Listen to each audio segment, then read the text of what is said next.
O'zbekistonda harorat 28 darajagacha isiydi.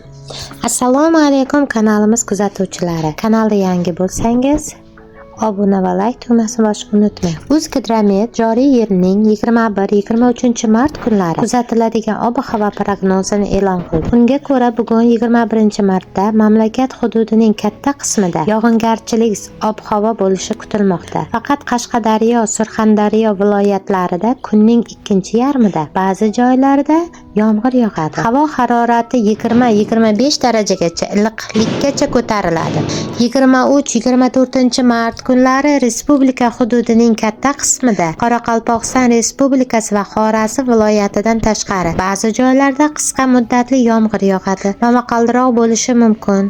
Harorat 25-20 darajagacha iliq, shimolda, janubda va cho'l hududlarda 28 darajagacha iliqgacha ko'tariladi. Harorat asosan kechalari 7-12 darajada iliq bo'ladi. Tog' oldi va tog'li hududlarda sel, suv, toshqin hodisalari yuzaga kelishi mumkin. Toshkentda 21-martda yog'ingarchilik kutilmaydi. Harorat 21-23 darajada iliq bo'ladi. 23-24 kunlari vaqti bilan qisqa muddatli yomg'ir yog'adi.